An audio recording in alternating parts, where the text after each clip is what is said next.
የተወለድኩበት እኔ ፍቼ ከተማ ሰላሌ ውስጥ ነው ተወልጄ ያደግኩት።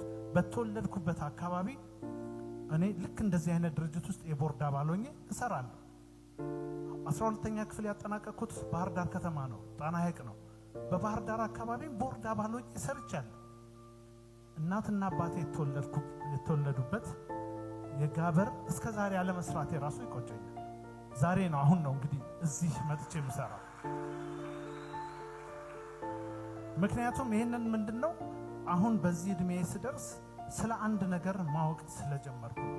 ስለ ምንድነው? ስለ ባላንስ የገባኝ አሁን ነው። ባላንስ ማድረግ ማመጣጠን ምንድነው? ለምሳሌ የጉራጌ ማህበረሰብ በጣም ከሚያስደስተኝ ነገር አንዱ የመላውን ኢትዮጵያ ከተሞች ዞሮ እንደራሱ አገር ሲያለማ መኖሩ ነው። ይሄ የሚያኮራው ሁሉ ጊዜ የሚያስከብረው ስራው ነው። አዲስ አበባን እንኳን አዲስ አበባ ያደረገው የጉራጌ ማህበረሰብ ነው። ይሄ ማንም ባይናገርለትም ጉራጌ ራሱን ደግሞ እንዲያደረኩ ብሎ የማይናገር ህዝብ ቢሆንም ሆነን ለመናገር ይሄ እውነታ ነው። አንድ ግን ምንድነው ከጉራጌ ደግሞ ሁሉ ጊዜ የማየው ነገር ማመጣጠን፣ የራሱን ደግሞ ነገር ማመጣጠን ላይ ግን ችግር አለበት። ያ ችግር ሁላችንም ላይ ያለ ነው።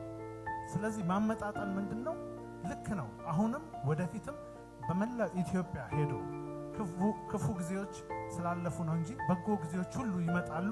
በመላው ዓለም ሄዶ ማልማት አለበት። ናት በኢትዮጵያ ብቻ አይደለም፣ በመላው አፍሪካ ሄዶ ቢያለማ ደስ ይለናል። እሱን እንዲሆን ነው የምንተጋው። ግን የራሱን የተወለደበትን ምድር ደግሞ አስቦ አመጣጥኖ ባላንስ ካላደረገ ግን ሙሉ አይሆንም። ይህንን ማወቅ ይኖርበታል።